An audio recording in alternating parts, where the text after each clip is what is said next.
Good afternoon and welcome to EntrepreNerds Between the Sheets. My name is Ariana Friedlander. I'm the creator and lead facilitator of EntrepreNerds, and I'm so pleased to be here today with Prasad Kaipa, whose name I swore I wouldn't butcher, and already I have. So Prasad, Okay. thank you so much for joining us. Prasad is the co-author of a fantastic book that I recently finished called From Smart to Wise, Acting and Leading with Wisdom, which is just a really fantastic read. And being myself a self-described leadership junkie, found it hard to find leadership books that are really succinct and impactful like Prasad. So thank you so much for joining us today, Prasad. My pleasure, Ariana. It is fun and look forward to our interaction. Thank you. I was wondering, to get us started, if you could just tell us a little bit about what you do. What's your background? Yeah, sure. I work with companies and leaders in helping them to make better decisions and take meaningful actions. So in some respects, I do that through either executive programs, or I do some coaching, one-on-one coaching or team coaching type of things. And I also sometimes teach through different business schools. I teach through University of Southern California executive programs, Indian School of Business. So I have done programs through INSEAD and London Business School and a few other business schools as well. Nice. And your book, From Smart to Wise, talks about helping people, leaders, really kind of transcend this notion that smarts really are the key to success, to embracing wisdom, which you say is our birthright. And Yeah. which I think is awesome. And I am wondering, you're from India. You've done a Yeah. lot of work internationally. I am obsessed with culture, and so I'm just curious, in what ways you have seen this attachment to smarts and success being relevant across different cultures. Sure. I think that's a very good question because smartness plays different role in different cultures. For example, if you notice many of the competitive programs, whether you talk about the spelling bee or whether you talk about any kind of competitions, who wants to be a millionaire, or many of these things have really taken over in India. People in India love to participate in competitions and succeed. So the smartness, when is at its best, it is about competing with other people and coming out successful when other people don't necessarily do the same. Japan, for example, and many of the Asian nations, Vietnam, China, Korea, many of the countries seem to have focus on doing very well, and doing excellently means being competitively successful. So in some respects, in United States also, we do talk about smart means like a Stanford Binet scale. To be high on the IQ is something that we talk about. So of course, United States by itself is a very competitive country, but in some other cultures, smartness means, hey, you are being really smart here, or being a smart ass doesn't necessarily mean positive, but the smartness essentially could indicate that you are taking undue advantage of the situation and you are assuming other people are not as smart as you and you want to get a bigger piece of a pie. So like that, in different cultures, smartness can pay off in the short run, but in the long run, it is not considered to be the only approach to success and growth. So it sounds like our obsession with smartness really is a kind of Western paradigm, with that fixation on competition and on high test scores, and not something that's necessarily traditionally been valued in other cultures and Western cultures per se. I wouldn't quite go that far. I would definitely, in Asia, smartness is respected a lot up to a point. But there seems to be, maybe because, whether it is China, whether it is India, whether it is some other Asian countries where Buddhism, Hinduism, Confucianism, some of these religious philosophies emphasize humility and emphasize, common good. In those contexts, competitive nature and smartness for only self-interest is not necessarily always valued. They do tell you that yes, you need to be smart about it, but make sure you're also being wise when to be smart and when not to be smart. But in the Western world, smartness is definitely played up a lot more, and wisdom is still considered to be a question. Like, for example, some people asked me after my book came out last year that to be wise, do I need to give up being smart? That was one question that came up. And the second question that came up is, doesn't wisdom mean I have to be old, or I have to be a spiritual person, or I have to give up my own ambitions, or becoming a business leader or an entrepreneur? So, why do I want to do that? So there is some confusion regarding being wise versus being smart, without recognizing it is about balance between when to be wise and focused on others and focused on the larger interest, and when to be smart and making sure you don't become a doormat. So those are some of the things that are important and key distinctions that I think we will have to talk a lot more about. Yeah, I have about a million more questions just from that one answer, and so I'll have to start somewhere. You referred to spirituality as being seen often as kind of the cornerstone of wisdom, and I'm wondering, from your own personal journey, you do reference some spiritual texts in From Smart to Wise. How did that play into developing this context, this framework for guiding leaders to heightened levels of self-actualization? Sure. When I interviewed large number of leaders for this book, whether it was Alan Mulally or whether it was John Mackey or variety of leaders who have been mentioned in the book, they are not always explicit about spirituality, and definitely not explicit about religion, because some of these leaders have a very clear and fine distinctions about wisdom, spirituality, and religion. Religion has got all the knowledge and ethical guidelines, moral guidelines, but spirituality is about not limiting oneself to what is being told, but actually discovering the spirit in everything what we do. So in some respects, spirituality transcends any single religion, and it actually pervades. That means I know some remarkable what you call Christian missionaries and Benedictine monks and Jesuit priests in Santa Clara University and other places around, who practice, for example, yoga, and who also do, who love Sufi mystical poems, and they practice multiple spiritual practices and principles without necessarily feeling that they are giving up being good Christians or good Jews or good Muslims.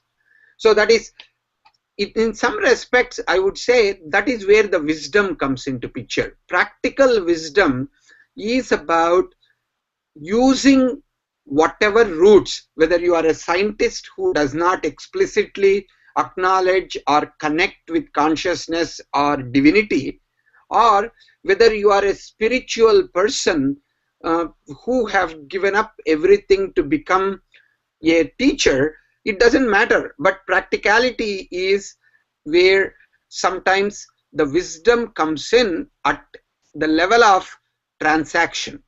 But the root for much of wisdom, practical wisdom, if it has to go into the depths and certain ability to dig deeper into it, sometimes tapping into the spiritual wisdom and traditional wisdom might serve you very, very well.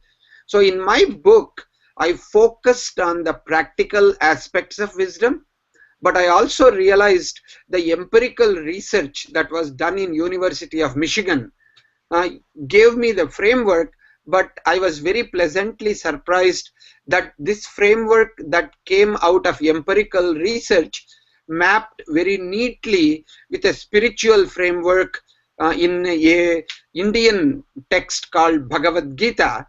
So without necessarily bringing in the religion, but looking at the principles that can transcend, religion, age, gender, all of them, I married them, and then my co-author and myself, we tried to give practical suggestions for people who want to be leaders wherever they are, in the school, in entrepreneurial context, or in business world.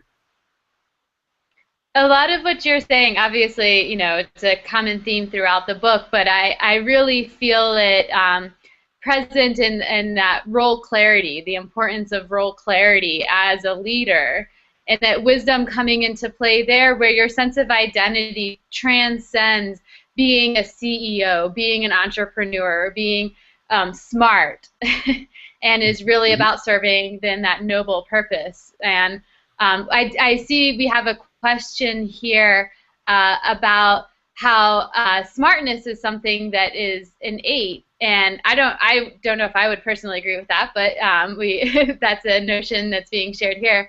And they're asking if wisdom is also innate, or if it can be taught to people, and especially entrepreneurs. And so I'm wondering if you could address that for us and talk a little bit about. First, I'm curious to hear, you did say before that wisdom is our birthright. So I'm wondering, what evidence do you have to support that?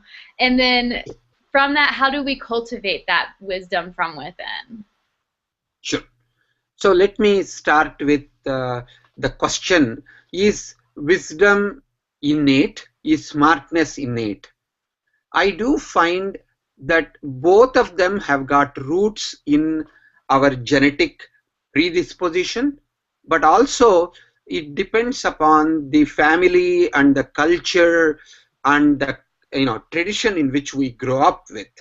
So that means at some level, nature and nurture both have a role to look at how we end up. For example, people in Israel, or people in India, or people in China, or people in Eastern Europe or South America, whenever they are minorities, or for example, even women leaders compared to the men leaders, they are always looked at and they have to use different strategies to be successful. For the simple reason that, let me take an example. Like last week, the New York Times talked about how its executive editor had literally gone away, and it has not been a very pleasant conversation around why Jill left, and there has been a lot of bad commentary about what it is. But one of the things that seems to be is that she was paid much less than the person whom she replaced. And the question it comes down to is, how come that in terms of being smart, does it mean being a woman does not necessarily have the same amount of smartness?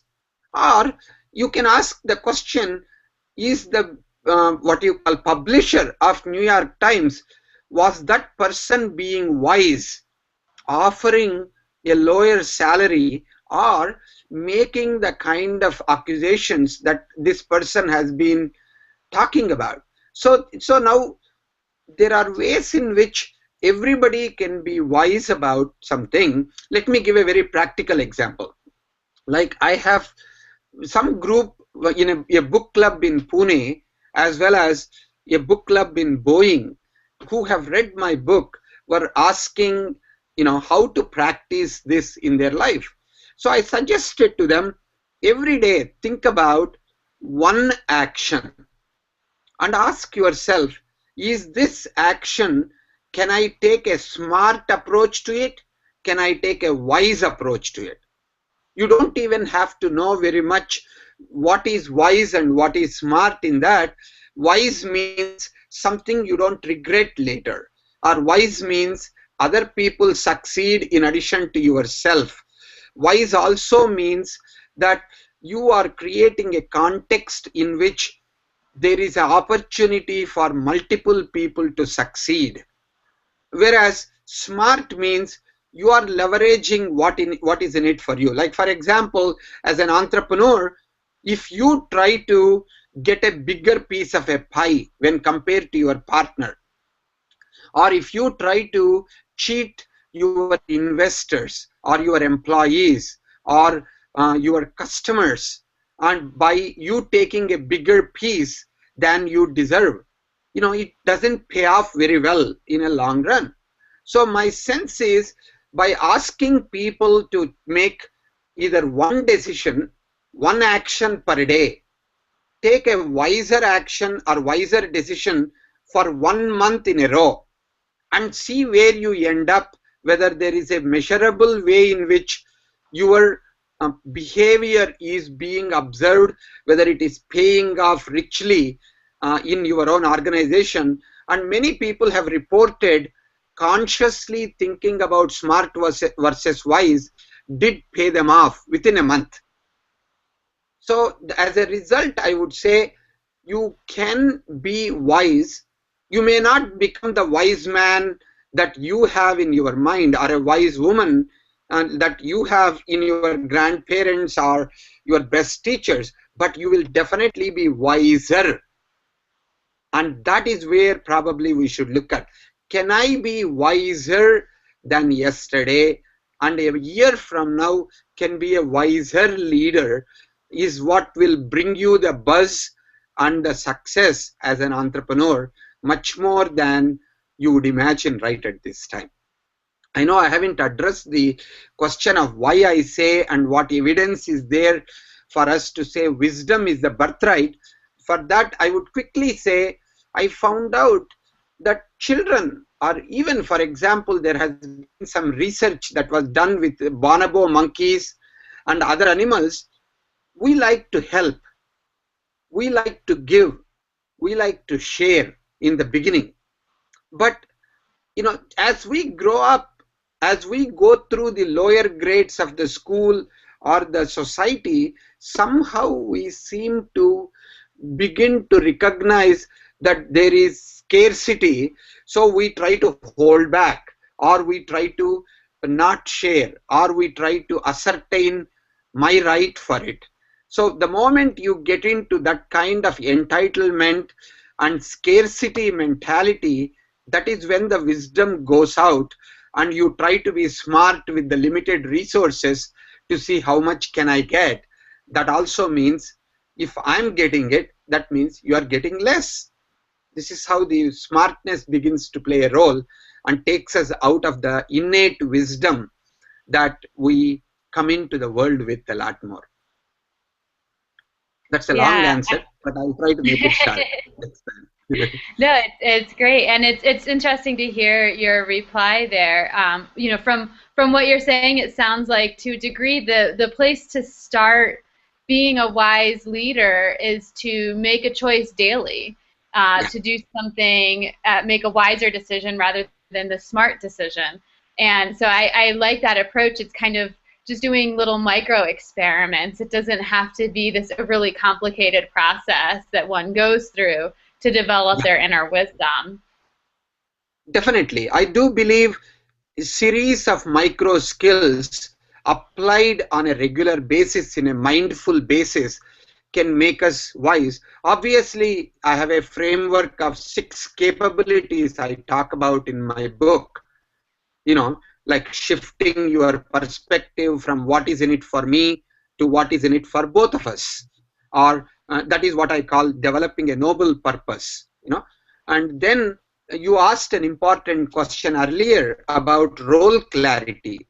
I think that is, as you pointed out, that is the most important element. Where do I need to be a father? Because there are some people who look at it and say, if I'm a leader, I will make my entrepreneurial organization to be a patriarchal organization or a matriarchal organization. While it is definitely human-centered or not a mechanical approach, you need to look at it and say, will other people be comfortable being your kids, being your boys and girls? Like I have seen this in India, I have seen it in military. These are my boys, these are my girls. You know what? That approach can be offensive to some people. So in that respect, taking a role as I am the patriarch or matriarch of an organization doesn't work. So that means if I'm a good father, I can be a good father in an organization. And similarly, good husband, I better not go even farther into that metaphor of being a husband of all my employees or a wife of all my employees. So let us not even discuss that for the time being. So then the question is, how do I look at being a good friend or being a person who plays different roles? That means I have a hat. I can wear different kinds of hats based on how I deal with my customer or my investor or my partner or my friend. When I recognize I am bigger than the role that I play, and when I recognize that I can play multiple roles and there are multiple assumptions that go with it, but if that is the way in which I can pay attention to it, then I can be very wise as an entrepreneur and become much more successful. I do talk about a few other things like an action orientation, decision logic, fortitude, and motivation. But as you ask questions, I'll be happy to get into any of them. Yeah, and well, I appreciate what you said earlier too about how you can tell that wisdom is innate because children exhibit wisdom. And that I especially appreciate because as a child, I used to have people tell me, I remember since I was 5, you're so wise for your age. How are you so wise for your age? And I never had an answer. I still don't have an answer. I get that still. And and not to say I'm just perfect because I definitely operate in the red zone as a leader. I can see that, and I can see how there are certain pieces of wise leadership that I can use a lot of room for developing. But I'm curious, as a young professional woman, I've struggled with gaining respect and credibility for what I have an opportunity or an ability really to contribute to a greater cause oftentimes. And because we do often associate wisdom with age, and I think we even associate smartness with age too, although it might not be as clear in that. And so what advice do you have for young professionals that are committed to a greater purpose, are really doing their best to contribute in that manner, and are struggling to be able to connect with others effectively to contribute in that way? Excellent question. Yeah, you are right that many people think with the age comes the wisdom, but I found with the age comes a lot of regrets. With the age comes a lot of gray hair, and of course for some people no hair. But wisdom is not something that seems to come with it, for the simple reason wisdom is about taking action and reflecting and introspecting on the actions and to learn from it so that we don't make the same mistakes again and again. But unfortunately, reflection and introspection are the two qualities, those are acquired skills. They don't necessarily come with the package all the time.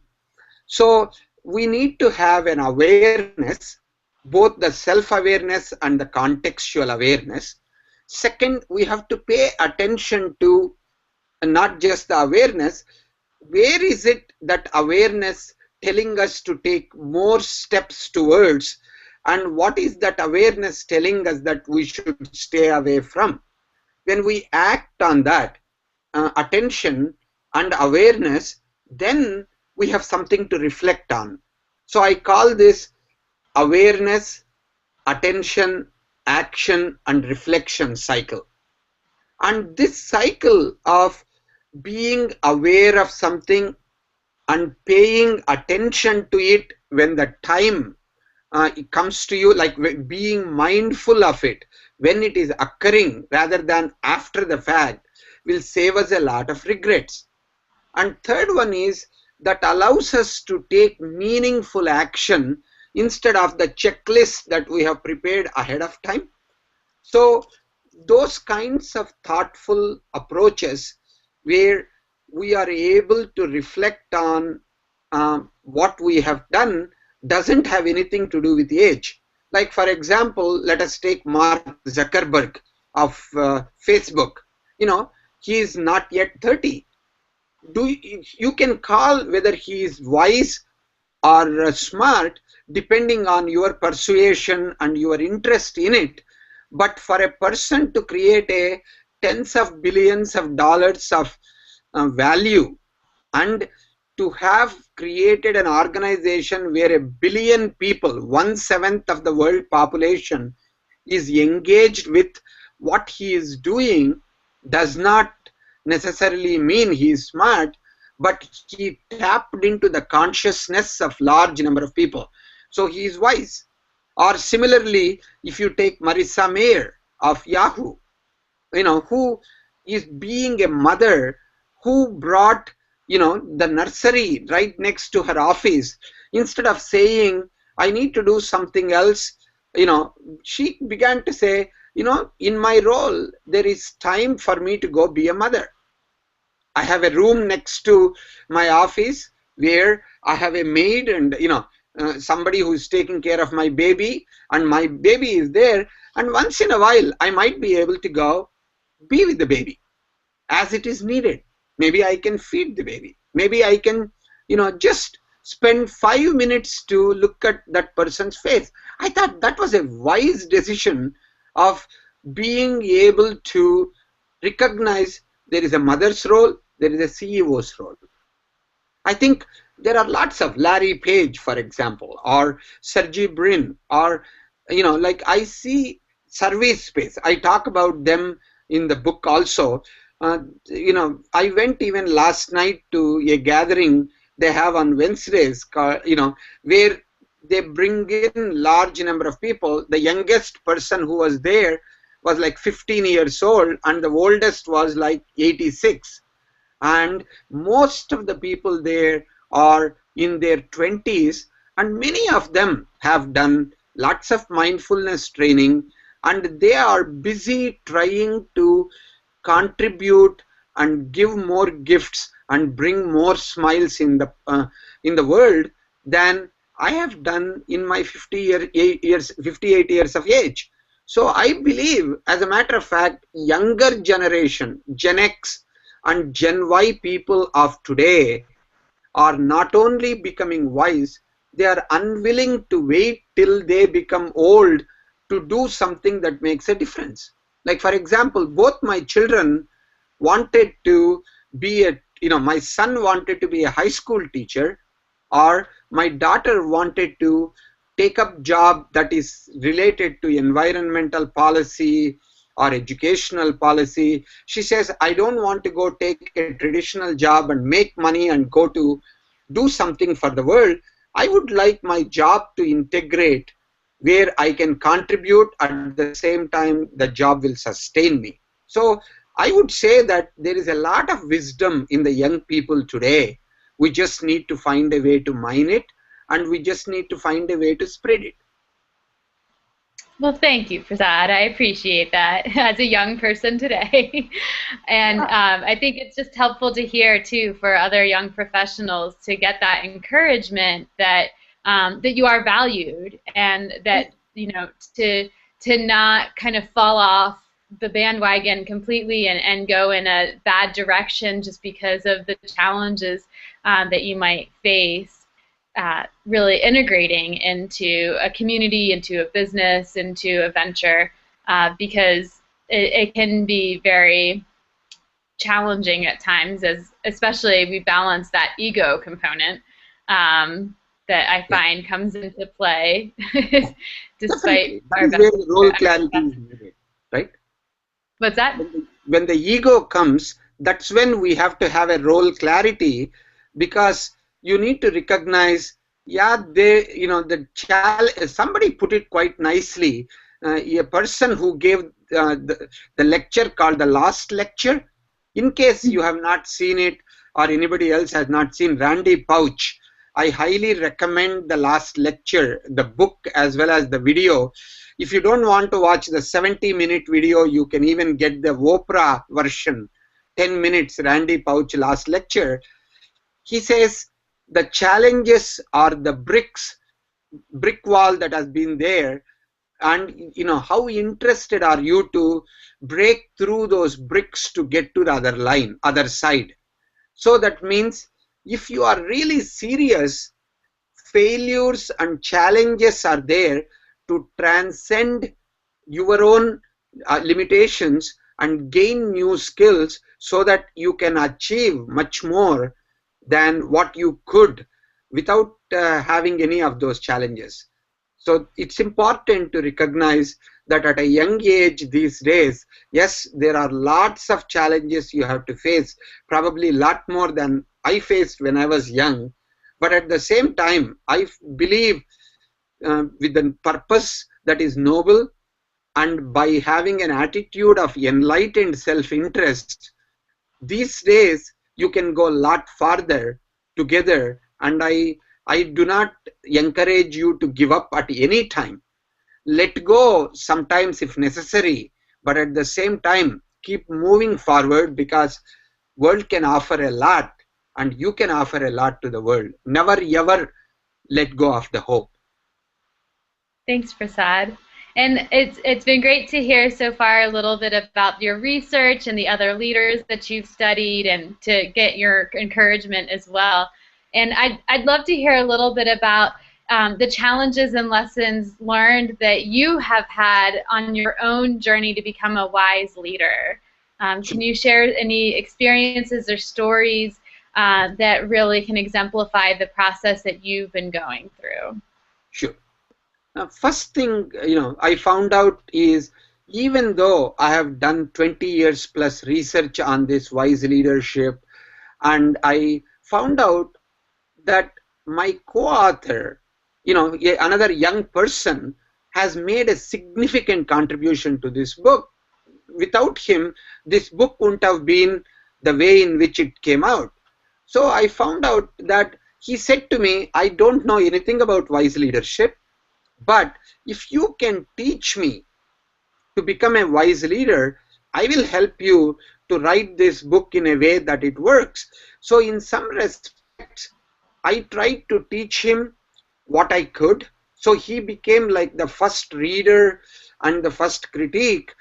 And then between him and I learned a lot.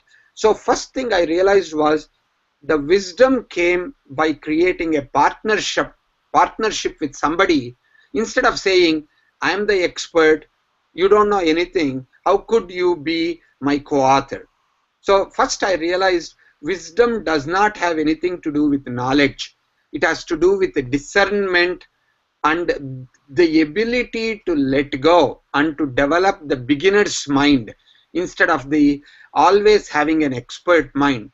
Like some wise person said, expert mind has only one possibility, but the beginner's mind has infinite potential and possibilities. So I learned that whenever I'm an expert or a knowledgeable person, I need to unlearn and let go. That was one of the challenges I had. Whenever I tried to prove myself, whenever I came across like I know it all, I may be fooling myself, but I realized that I'm not fooling anybody. So the vulnerability and recognizing that just because I wrote this book with Navi doesn't make me a wise person. So after I wrote the book, I began to realize that the challenge for me is much higher now. Like at one time, my children asked me, when they were, having a difficult time with me and I was really challenging them, they said, you wrote this book. Do you think this confrontation, is it wise or smart? And that really shocked me, and that helped me to realize it is not about writing. That means there is a knowledge there. But am I acting day after day after day in a wise way? Am I practicing what I wrote in my book? So for that matter, for past 6 months, I'm really looking at how can I completely practice and recognize that I have a long way to go to become a wise leader myself. And so on a regular basis, I'm looking at where am I making a smart decision focused on self-interest? Where am I making a wise decision focused on other people's interest? And where am I being the center of attention versus where am I making somebody else the center of attention? So some of these kinds of questions I am asking, and I'm using 2014 as a way to introspect and and to reflect what I need to reflect on so that I can become little wiser and I can learn some of what I have learned from the other leaders myself. So those are some of the practices I have taken on for myself, and I have, long way from being a wise leader. So I have been a student of wisdom, but now I am attempting to see whether I can practice it a little bit myself. Yeah, and I read in your bio when you when you joined the Apple University, that you realized you didn't have within you what it took to be a change agent, and you had to go through your own transformational process. And so I'm wondering, can you tell us a little bit about that, and how was that potentially a springboard for where you are today? Sure. When I came into Apple University in 1988, I came from being a professor at university for 6 years. I was in international marketing. I had been highly successful in some of what I have done before. But when I came into Apple University, which is like a change, which is like they were the keepers of the soul of Apple.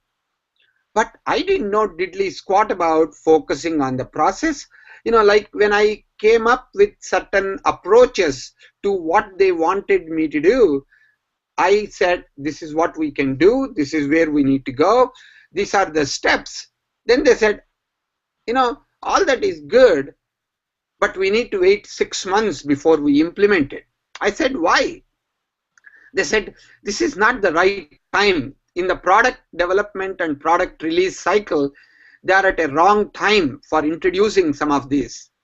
It was frustrating. Similarly, they said the process is much more important than, the content. We have to wait for right time and right context for doing anything else. These are what you might call the soft stuff regarding change. I did not study change management before, and I did not know much about organizational development before. I have a PhD in physics for, completely not prepared me for learning about internal change, for learning about large-scale change, personal transformation, all of these were some things that did not make me comfortable. There were days when I literally burst into tears with my manager or with a couple of colleagues. They were really great in helping me to recognize that this is not about being an expert, but this is about a person who is willing to be vulnerable and facilitate change processes in others and in a team. And that means you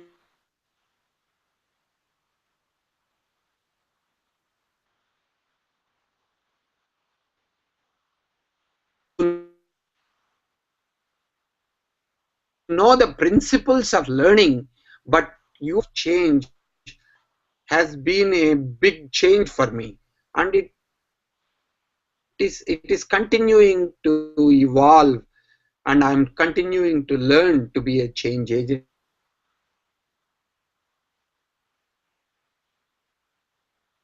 So you cut out a couple times there. I don't know if you look a little frozen. So I don't know if you can hear me or not, or if I'm the one that's cutting out. But I was curious to ask another question. I appreciate you sharing your story, and heard you mention a few times vulnerability. And actually, hoping that you're hearing this, one of the we have a model that we use in EntrepreNerds for our book discussions. It's called participatory facilitation, which I'll share.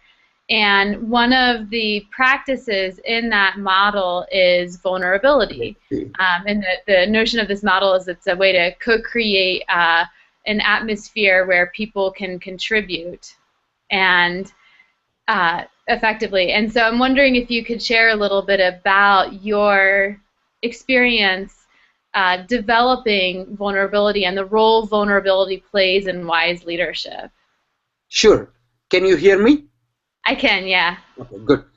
The vulnerability seems to be an interesting and important concept, but it is closely related to authenticity.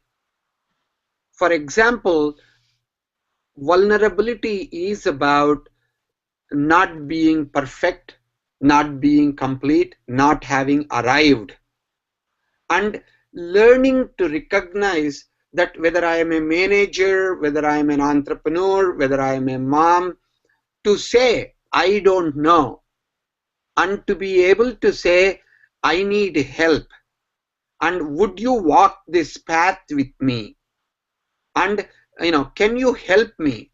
These are the most difficult things for us as parents or as managers or as individuals to do, because they are all related to ego and how we think of ourselves and how we put ourselves into a box and we want to be ideal. But the fact of the matter is, other people have very good BS monitors. When we try to be perfect and we are not, they probably see, like the old story of emperor has no clothes. You are the only one thinking that you are coming across so perfectly. But I have seen time and again in organizations, leaders behave, in a completely unaware context.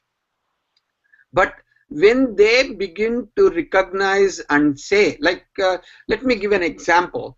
A friend of mine, Eldon McBride, who used to work for Boeing company, he was in the human resources, learning and development. At one opportunity where he was asked to go step in as the general manager for short amount of time. And he was saying, I'm not the right guy for this. But when he went and told those people, whatever is this function for which I'm supposed to be general manager, I'm not right person for this. But you guys are excellent in doing your job.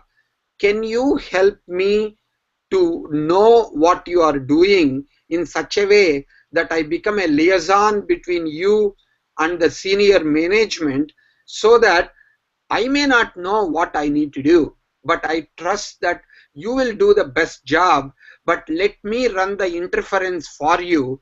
Let me make sure that my job is to provide the resources and get you the support you need from the top management. That way, I can become a servant leader. Interestingly, he told me that was one of the most valuable experiences he had, because when the time came, they were recommending that he become the permanent general manager, right? But so what I learned from that is vulnerability is not something that shows up, especially for an entrepreneur who is trying to make it big. But to the extent an entrepreneur can be vulnerable, their own buzz, their own brand value among the partners, among the employees, among the venture capitalists can be really, really big. But of course, you have to take this, with the discernment. Anything about wise leadership is not about, because I told you vulnerability is a strength, you go tell everybody what you don't know and what is wrong with it. That's not what I'm trying to say. Please use discernment to see whether other people takes your vulnerability appropriately or misuse it. So please use your judgment a little bit in what I'm saying. Yeah, and that resonates a lot. I don't know if you're familiar with Brene Brown's work, but that resonates with what she says as well about vulnerability. It's not that you just shout things from the rooftop and, oh, woe is me, I'm imperfect in these ways, but you use discernment and you build that trust too. That there's a level of right that allows you to do that. Exactly. So a lot of what you've been saying makes me realize why you have the first practice to be shifting your perspective, because so much of what you're describing about wise leadership is kind of counter to a lot of our predominant practices and world views that we possess, at least in Western society. That's where I'm more familiar. And so I can see the importance of kind of shifting your perspective as part of this journey.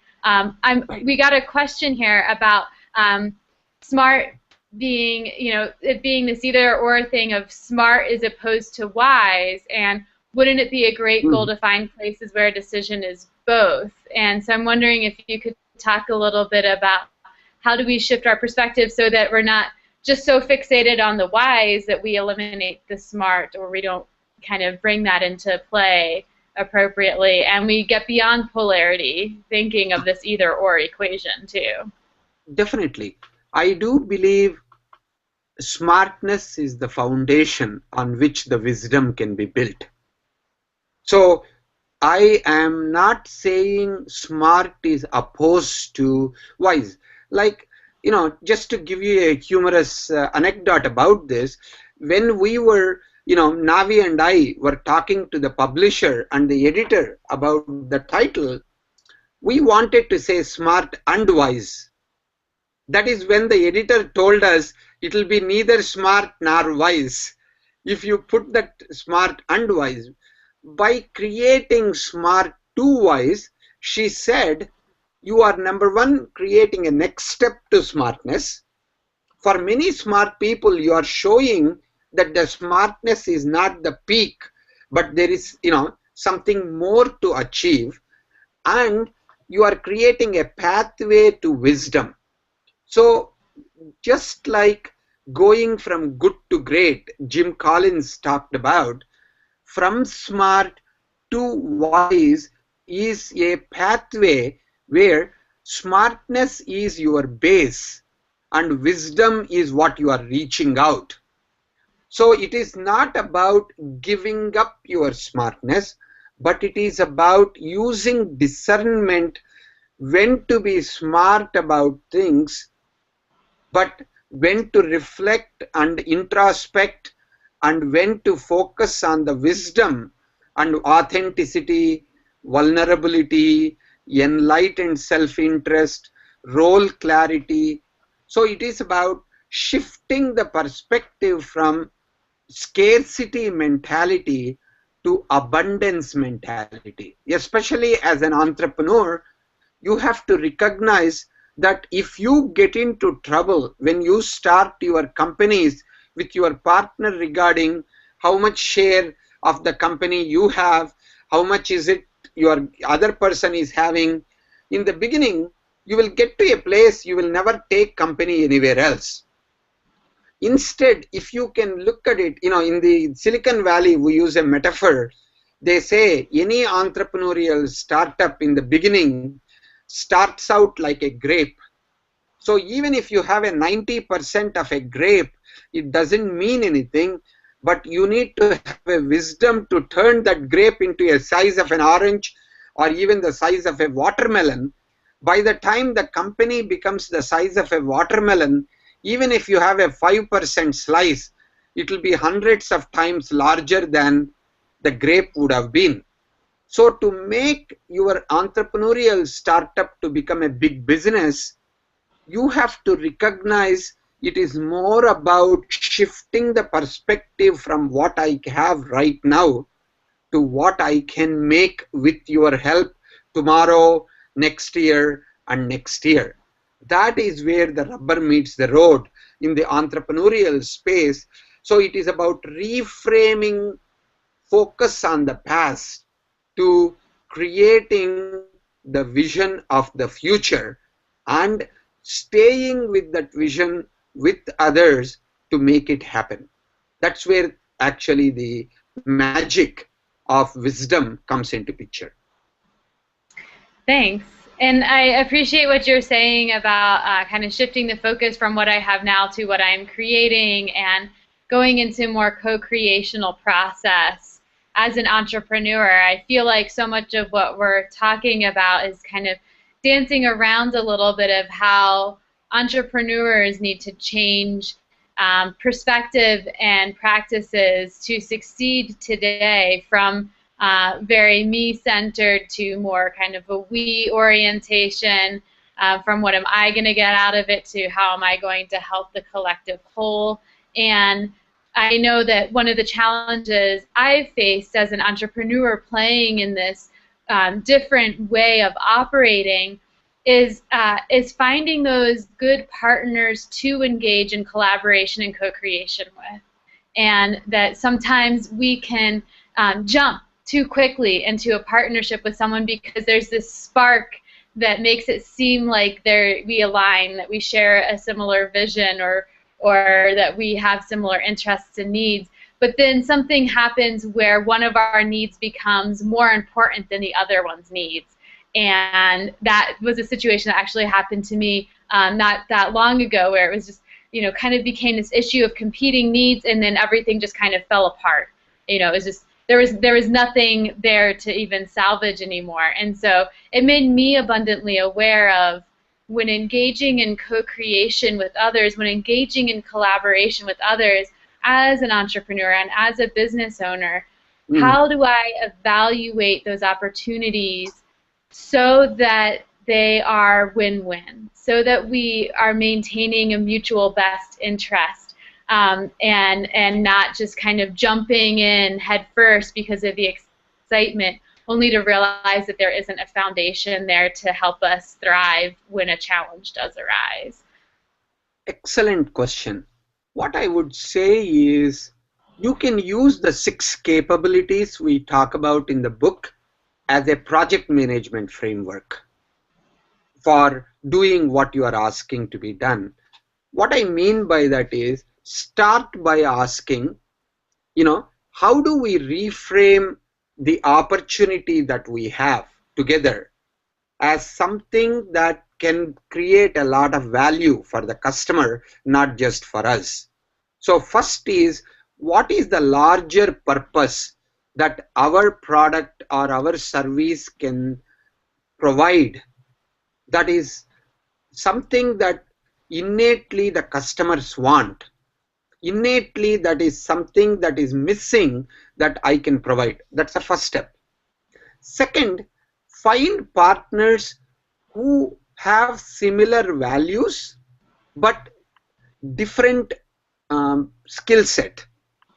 You can use the assessment at fromsmarttowise.com. There is a free 5-minute assessment, like you referred to it earlier, to find out whether you operate in what you call a business smart zone or red zone, or whether you operate with a functional expertise, with a functional smartness, what I call a blue zone.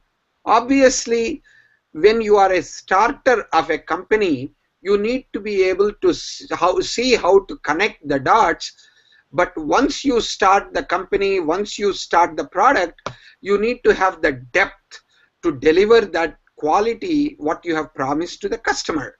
So what gets you into the game is the red zone attitude, but what makes you successful is the blue zone attitude. That's what IBM and other people call it, like having a T-type personality sometimes. So in some respects, it is not people whom you love and who share your vision that might be able to add a lot of value to you, but people who share your values but who question your ways of thinking, people who actually sometimes are frustrated by you staying too much in the cloud and too much in the vision, but they need concrete details if you are a red zone entrepreneur. Or if you are a person who is very good in getting the things done and executing and delivering, but you are not very good in coming up with connecting the dots and seeing the patterns and looking for opportunities, you may have to look for people who are counter to your skill set. So that is where I think it becomes useful. And so you need to know whether your action bias is more shoot first and ask questions later. Then you need a people with a different action bias who get into analysis paralysis. When both of you come together and respect each other and provide value and support for each other, then you will know how quickly to act or how deeply to act. I think like that. So each of the capability will help you, whether it is about being authentic or appropriate, or whether it is about being full of ego and presenting your product like this is the best thing since sliced bread, kind of, poetic way of presenting it, but at the same time to be able to deliver to that exactness. Think of like Steve Jobs and Apple computer products. They become, think of beauty, like when you look at some level, when you pay that attention to the design, all the way to minutest details, but at the same time, Steve Jobs comes in and waxes poetically, how this is the best kind of stuff. Then comes the decision logic. You have to use your intuition, you have to use your instinct, you have to use your emotion, and obviously you have to use your logic. But unfortunately, each of us have got some well-developed decision logic which only takes into account 1 or 2 or 3 things, whether it is marriage, whether it is starting a company, whether it is having babies, whether it is falling in love. We use only that emotional element or data element or instinct. We don't really sit down and reflect on all the 4 elements.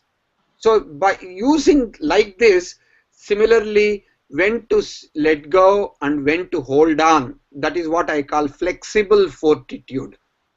When you can do that, it will help you a lot. But the what you call something that connects all of them is what I call enlightened self-interest. You have to keep on asking a question at the end of it. Am I doing something that will take other people with me? Will it make my customers win? Will it make my investors win? Will it make my partners win?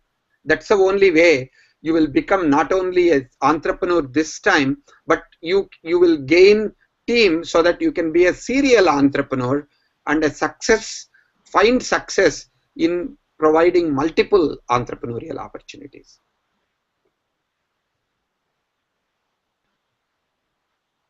Thanks. Yeah, I think you might have cut out just at the end there, but I appreciate what you were saying. And I hear so many questions, too, as part of the process. Kind of ask yourself, ask yourself, ask yourself. That it's really important. That reflection piece is so integral throughout, continuously, that we can never really stop that reflection piece. And one of the things that dawned on me as I was reading your book and reflecting on my own journey is especially about the noble purpose, and how from my experience, my noble purpose kind of has evolved. When I first started, after I finished graduate school, I came out to Fort Collins, Colorado, and I had a noble purpose of really creating a more sustainable community. I wanted our community to be as sustainable as possible. Then I kind of lived, learned, grew through that, and realized that that wasn't fulfilling my need to contribute anymore, because I saw so many other needs that needed to be addressed, so many other challenges that I wanted to support, and that I felt like I had developed skills in supporting, and I had to kind of go back through reevaluating my noble purpose and coming to a new place on that path. And so I'm wondering if you could tell us a little bit about how your noble purpose has evolved, and where is it now, and where are you going? What's next for you? You shared a little bit about what you're focusing on for this year, but what do you hope that will bring? What purpose is that serving? Sure. My noble purpose, I should say, in the beginning, was a very selfish vision for myself. I was a person who was only interested in what can I do, how can I make myself famous, or how can I make a lot of money. I was very red, you might call. I was only focused on leveraging opportunities for my self-interest. And I could do quite well up to a point, but then I realized to go beyond that, I have to take people with me. That means I need to share in the glory, I need to share in the success, I need to share in whatever I have. In giving, I can go the next step. And that was not easily visible for me in the beginning. So over a period of time, I realized that to the extent I can help other people succeed, to that extent I can build the bridges. For example, this is not just what I'm talking about. If you are familiar with a software called Cloud, there is an application on on your computer. When you have time, go check out KLOUT, cloud.com. That measures your influence in the world by analyzing your tweets, by your looking at your Google or Facebook tweets or Facebook messages, or it look at your LinkedIn profile. What it means is it evaluates not just what you are putting out in the world, but how much of what you put out is found valuable by other people. How do they measure that value?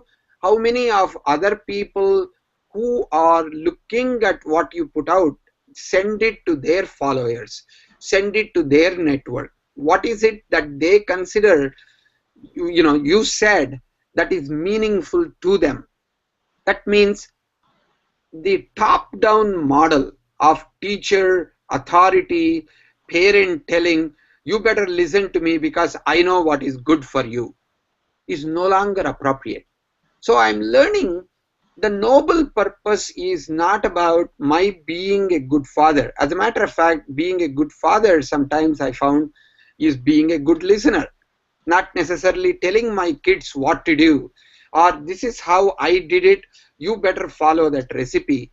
but it is about asking questions and recognizing reflection sometimes is different from introspection. Reflection, I can do it based on the context, but introspection, I do it within me. So when I learn context and the self-awareness, if I can be context sensitive while my self-awareness can be reflecting upon, then these two allows me to keep recognizing my growth depends upon lot of other people growing together with me, or as I get older, I'm realizing I need to focus on other people's development 10 times more than my own development. And that is where I'm moving. I'm looking at whether this book and whatever I'm thinking, if I can figure out a way to help, 100,000 people or 1,000,000 people to look at it and say, I want to be more ethical, or I want to give before I look at what is in it for me, what I call enlightened self-interest, or this is not a wise thing for me to do. If I can help people ultimately in making better decisions, taking wiser actions, and communicating it in an authentic but also appropriate way, I believe I have served my noble purpose. That's how I am evaluating what I have done and what I am actually working on at this moment. Fantastic. Thank you, Prasad. So it sounds like we can expect more from you in developing the wise leader within to really help support other people on that journey, which is definitely, I think, one that is greatly needed. And I might be a little bit biased in that belief, but I, for one, appreciate that's your commitment because there is, as you mentioned in your experience earlier, so much you had to unlearn. And that's what Yes. I'm seeing now, too, is that there's so much all of us have to unlearn to be successful as entrepreneurs, as innovators, as contributors to society today. And so I think that the more people we have committed to that journey, the better off we are, because we can't do it alone. And you definitely alluded to that as well earlier in this interview, and also spoke very directly about that in the book. So we are out of time. I do want to be respectful of everybody else's time as well, and yours as too, Prasad. So thank you again so much for joining us. And just to recap, my name is Ariana Friedlander. I'm with EntrepreNerds, and if anyone is interested in continuing this conversation, we do have book discussion groups, and we will have a discussion coming up on Prasad's book, From Smart to Wise. And so if you go to EntrepreNerds.biz, you can sign up to get more information about our discussions and participate. We have some virtual book discussions and also programs that we do locally as well. And so would love to continue this conversation with other folks. And thank you so much, Prasad, for taking the time out of your day to speak with us, to share your story, and to help enlighten us a little bit more so that we can act with a little bit more enlightened self-interest. So I know that I'm excited to go back and rewatch this and just kind of piece out a few things. There's so many thoughts bubbling in my mind that I want to take from this conversation. So thank you so much, Prasad. Thank you, Ariana. Thank you very much. And as I said, the only thing I would say is, as you are reading my book, if you can recognize that as leaders, as entrepreneurs, only things we can do day after day after day is how to make better decisions, how to take better actions, and how to communicate effectively so that we empower other people. If through the reading of book, as you are reading it, if you can commit to one action, one decision, and one communication to be wise each day, while you are reading it at least, I have a feeling you will begin to see what it means to use both your wisdom and smartness for not only your good, but also for the common good. And in that note, I believe, Ariana, what you are doing is really remarkable. And if there are ways in which I can support your group, and if you, any of you, while you are reading my book or while you are having the discussion group with Ariana, if you have any questions, please feel free to send me emails or, prasad@kaipagroup.com, or, send me a note, and I would be happy to support you in any way I can. Thank you again for this opportunity, Ariana. And Yeah. have an excellent time. And thank you, Prasad. It's been a pleasure. And I look forward to the next time I can see other folks at an EntrepreNerds Between the Sheets interview where we talk nerdy with authors, entrepreneurs, and innovators. So thanks again, and I hope that you have a great day, folks.